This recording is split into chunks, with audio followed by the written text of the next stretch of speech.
Boa noite, meus queridos. Eu sou a professora Joana Lúcia, professora de FTM de Geografia, e o sujeito e o seu lugar no mundo, né? Geografia, ela compreende o estudo da Terra, grafia é escrita e geo é a Terra. Então, é o estudo da Terra, tanto da parte física quanto da parte humanística, das ações humanas sobre a Terra, né? E aí ela vai então se dividir em geografia regional e geral. A regional, o nome já diz, trabalhar os elementos da geografia quanto localidade, né, regional ali do aluno. A geral, ela vai então se dividir em geografia humana, que vai lidar com a economia, os setores da economia, o sistema político, a distribuição das pessoas, a renda, a taxa de natalidade, mortalidade, enfim, tudo que envolve o ser humano, né, a sociedade, a organização da sociedade. E a geografia física, ela vai estudar então os conceitos geográficos do relevo, da hidrografia, da litosfera, atmosfera, ou seja, tudo que se remete ao globo terrestre, fisicamente falando, a natureza em si, né?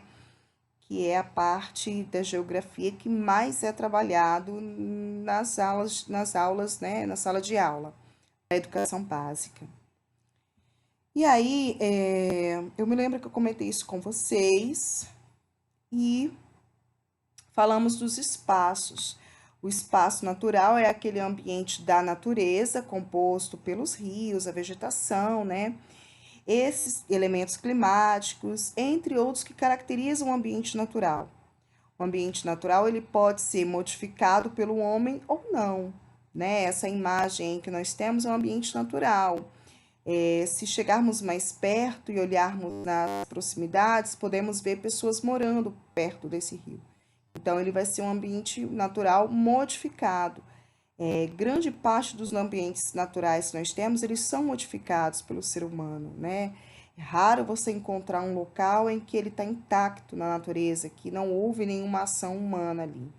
Às vezes a modificação não degrada, não destrói, mas a maioria das vezes a modificação destrói o ambiente, né? O espaço geográfico compreende, então, o palco da civilização, é onde as pessoas vivem, transitam, que pode ser um ambiente rural e pode ser um ambiente urbano, né? Então, o espaço geográfico é onde a vida acontece, onde as pessoas vivem, onde a sociedade está. Dei o exemplo da linha verde, né? Um ambiente aí próximo à Facele, quem mora em Linhares conhece. Essas são todas as habilidades que nós vamos estudar nessa unidade, que eu não vou citá-las, porque vocês viram da BNCC, e vocês podem, com calma, abrir o documento, caso queiram, quando eu preparo a etnia do povo brasileiro, né? Nós temos que trabalhar com os alunos as principais etnias que originaram o povo brasileiro. Claro, nós vamos ver mais à frente que teve um movimento de migração que veio muitas pessoas para cá, muitos povos para o Brasil. Todavia, os principais povos que deram origem à população brasileira são os europeus, né, os caucasianos, pessoas de pele branca, né, o indígena que aqui estava e que teve as suas terras usurpadas, e o negro que veio para cá, né, numa migração forçada, que nós vamos ver mais adiante, para ter o seu trabalho, né, para ser escravizado. Eu costumo dizer um bordão que eu já ouvi em alguns lugares, que eu não sou descendente de escravo, eu sou descendente de um povo que foi escravizado. Porque o descendente do africano, ele tinha casa na África, ele tinha um emprego, ele tinha um local. Ah, houve escravidão na África também. Alguns povos em guerra lutavam contra os outros e quem perdia se tornava escravo. Sim, mas não foi só na África que isso aconteceu em vários lugares do mundo. Em 1500, né, com a chegada dos primeiros portugueses, o território ele já estava habitado, a terra não estava vazia, ela tinha dono. E esse dono, ele teve a sua terra tomada, arrancada pelos portugueses, que desbravaram, né, desbravaram a terra, ou seja, tiraram a posse dos índios, tiraram os materiais daqui e mandavam para Portugal, né? E depois, com a vinda do negro para cá, querendo ou não, a miscigenação foi acontecendo. As etnias foram se misturando e deu origem ao povo que temos hoje, né? O nosso povo brasileiro, ele é um povo misto. Se você olhar essa foto, você vê descendente de chinês, descendente de africano, descendente de japonês. Nós temos uma população mista, mas predomina o negro. Laurentino Gomes é um autor que fala muito sobre a história do Brasil. E na sua trilogia, a primeira trilogia dele que fala da história do Brasil, ali retrata muito que o segundo da trilogia, ele vem falar sobre isso, a quantidade de negros que existia no Brasil. E hoje a população, em sua maior parte, é negra, né? Poucos são os estados em que predomina uma etnia. Eu até comentei com vocês em sala de aula que no sul tem uma predominância mais das pessoas de pele clara, de tez clara, né? E o Nordeste predomina mais a tez escura. E que existe um movimento preconceituoso e racista de separação, o Sul querendo se emancipar, alegando que são eles que movem a economia do país, que eles trabalham e que o PIB deles, boa parte da riqueza que eles produzem, vai para todos os estados e que não é bem justo, enfim. É um discurso que não cabe, tá? Por quê? Porque nós só fazemos parte de uma mesma nação, de um mesmo país, né? E eu não vou conseguir melhorar o meu estado me emancipando, né? E fazer ali um país desenvolvido. Não, eu tenho que brigar para que o país todo cresça, né? O problema do brasileiro é o egoísmo. Então, essas etnias, elas se interrelacionaram e acabou que o negro acabou prevalecendo em muitos estados. Mas existe essas três etnias e o indígena, ele foi massacrado, né? Se houve um genocídio no Brasil, ele começou pelos povos indígenas e continuou e continua até hoje pelo povo negro.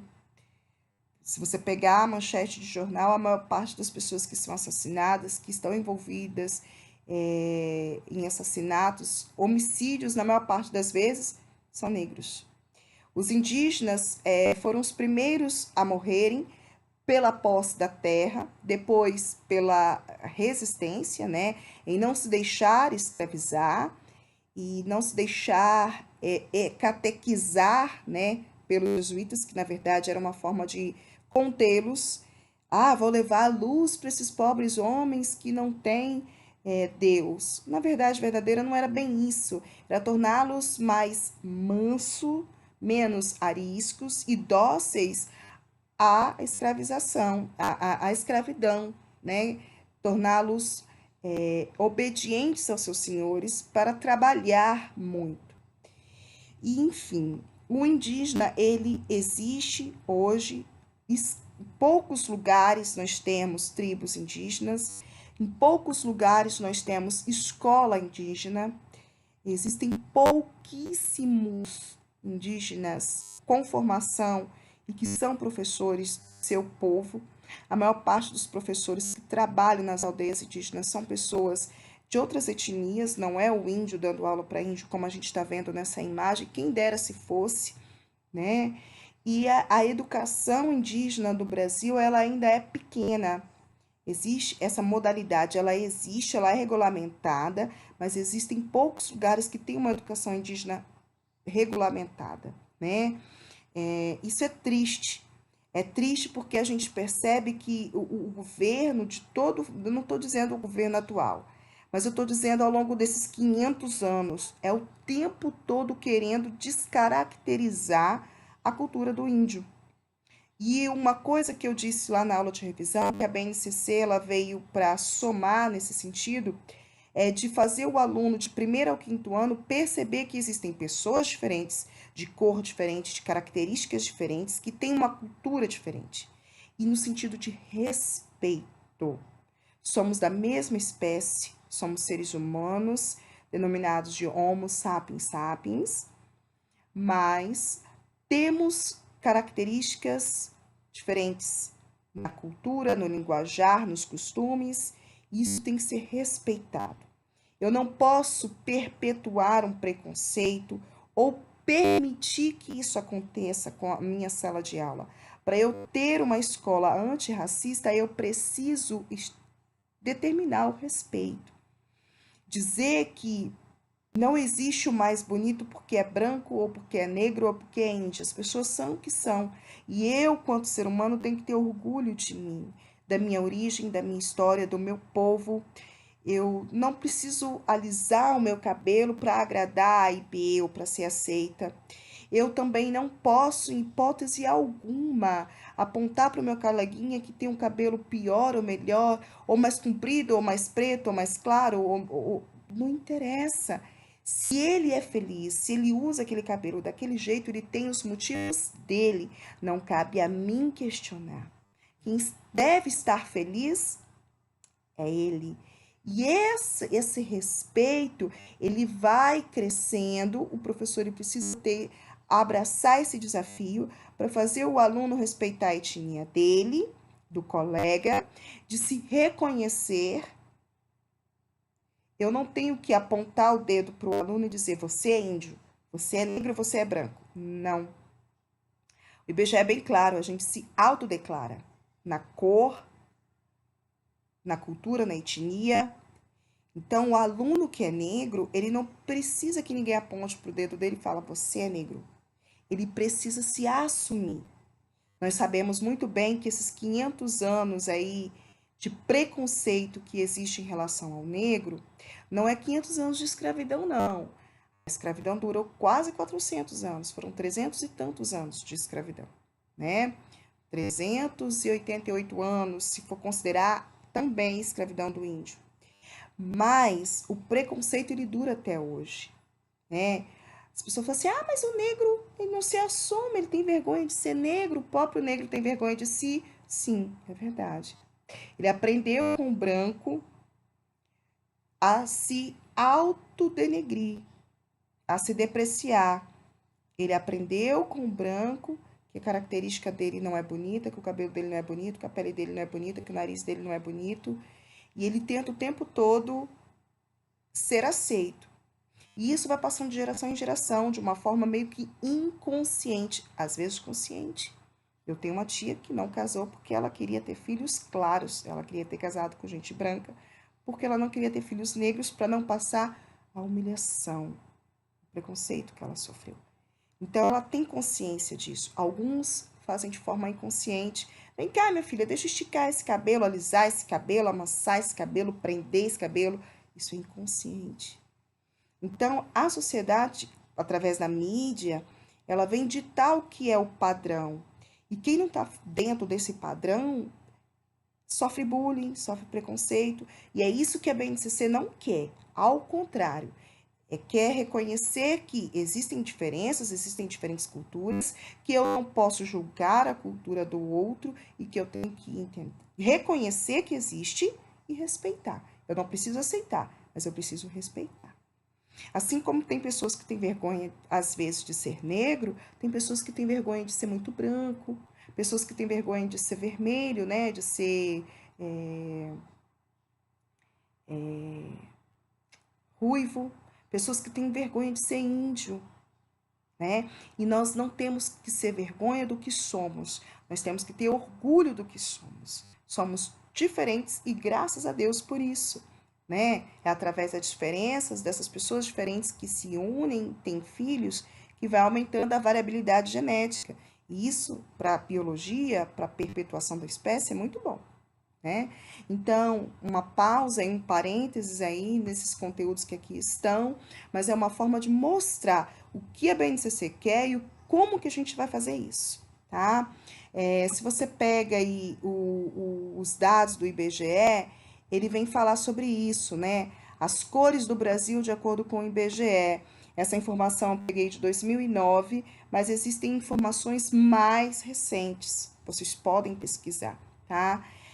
De acordo com o IBGE, em 2009, o Amazonas era a federação que ainda tinha o maior número de indígenas e tem até hoje. Aquele vídeo que eu mostrei da Índia brava, né, querendo ser índia, querendo ter a sua terra demarcada, não aceitando o governo chegar e querer repartir a terra deles, dar um pedacinho de terra para eles, e ela está correta.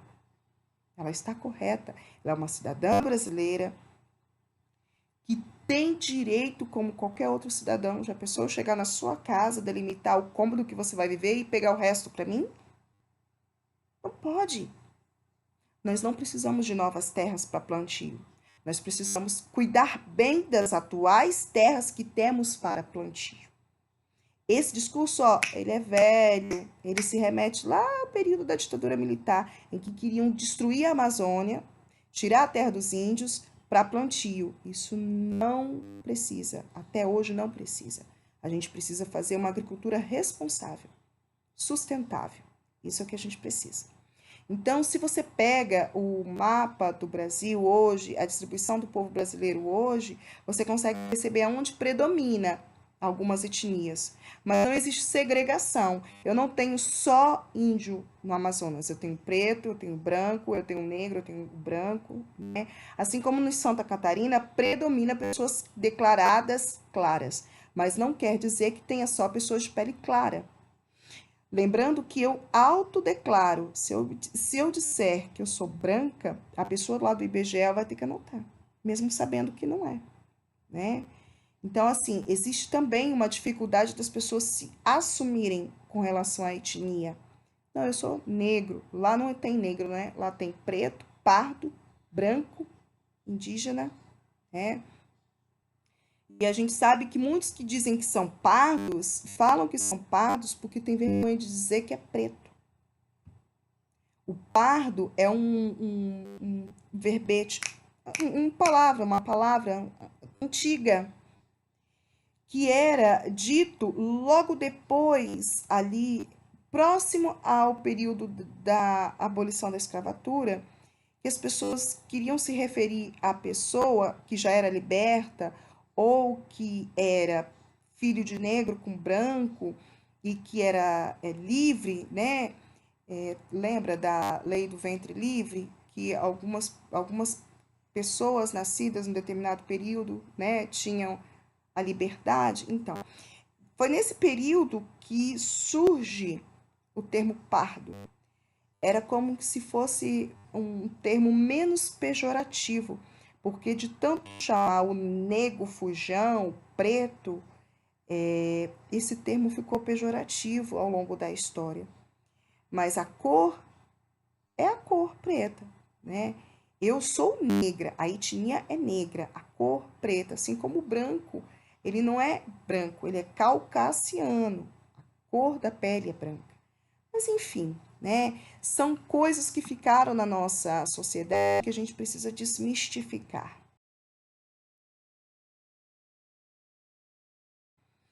Aonde vivem as crianças brancas, pessoal? Vamos refletir. Aonde está o negro hoje? Aonde está o indígena hoje? Vamos evitar a eugenia. O que é eugenia?